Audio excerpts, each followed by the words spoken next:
नमस्कार, आप live cities देख रहे हैं। देश में जियो, एयरटेल और वीआई 3 कंपनियां हैं।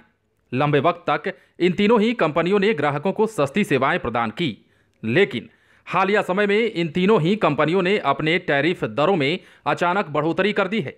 ये बढ़ोतरी 20 से 25 तक की हुई है, जिससे उपभोक्ताओं को फजीहत का सामना करना पड़ रहा है। उनकी जेबें अधिक खाली होने लगी हैं।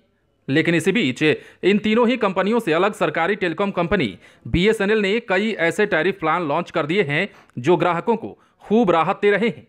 बीएसएनएल के ये सस्ते टैरिफ प्लान ग्राहकों के बीच तेजी से लोकप्रिय भी होने लगे हैं। तो आइए आपको बीएसएनएल के इस प्लान के बारे में विस्तार से बताते हैं। बीएसएनएल के 94 रुपए वाले प्लान में सबसे ज्यादा 75 दिनों की वैधता ऑफर की जाती है। बता दें कि 100 रुपए से ज्यादा कीमत वाले किसी भी प्रीपेड प्लान में 75 दिनों की वैधता नहीं दी जा रही है। साथ ही इस प्लान में 3 GB डेटा भी ऑफर किया जा रहा है। वहीं कॉलिंग के लिए 100 मिनट दिए जा रहे हैं, जबकि 100 मिनट के बाद यूजर से 30 पैसे प्रति मिनट के हिसाब से चार्ज किया जाएगा। इसके अलावा 60 दिनों के लिए कॉलर ट्यून की सुविधा भी मिल रही है। जियो की तरफ से 75 रुपए में 24 दिनों की वैधता ऑफर की जा रही है। यह प्लान खास तौर पर जियो फोन यूजर्स के लिए है। इस प्लान में डेली 100 MB डेटा मिलता है, साथ ही 200 MB एक्स्ट्रा डेटा ऑफर किया जाता है।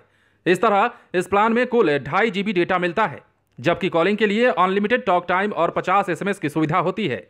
इस प्लान में जियो टीवी, जियो सिनेमा, जियो सिक्योरिटी और जियो क्लाउड की सुविधा दी गई है। एयरटेल का 75 रुपए में कोई रिचार्ज प्लान मौजूद नहीं है। एयरटेल का सबसे सस्ता डेटा और कॉलिंग प्लान 99 रुपए में आता है। इस प्लान की वैधता 28 दिनों की होती है। इसमें 99 रुपए टॉक टाइम, 200 MB डेटा और डेली 100 SMS की सुविधा प्रदान की जाती है। तो बीएसएनएल के ये लुभावने ऑफर ग्राहकों को खूब आकर्षित कर रहे हैं। अचानक मोबाइल सिम की दुकानों में बीएसएनएल सिम खरीदने के लिए लोगों की भीड़ जुटने लगी है। अमूमन भारत में लोग 2 मोबाइल नंबर का उपयोग करते हैं। ऐसे में दूसरे नंबर को जारी रखने के लिए बीएसएनएल एक अच्छा विकल्प बनकर सामने आया है। आपको याद होगा किस तरह कुछ साल पहले तक बीएसएनएल सिम खरीदने के लिए ग्राहकों को सिफारिश करनी पड़ती थी, लंबे लंबे लाइन लगाने पड़ते थे।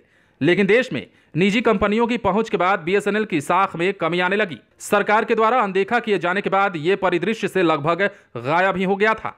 लेकिन देश की निजी कंपनियों के अचानक टैरिफ प्लान महंगे करने के बाद लोगों का ध्यान इस सरकारी टेलीकॉम कंपनी पर गया है।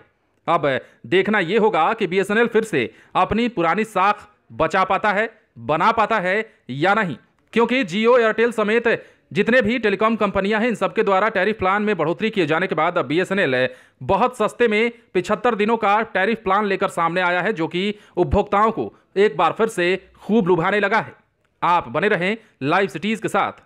यदि आपने इस चैनल को सब्सक्राइब नहीं किया है तो सब्सक्राइब कर लीजिए, ताकि हम आपको खबरों से अपडेट रख सकें।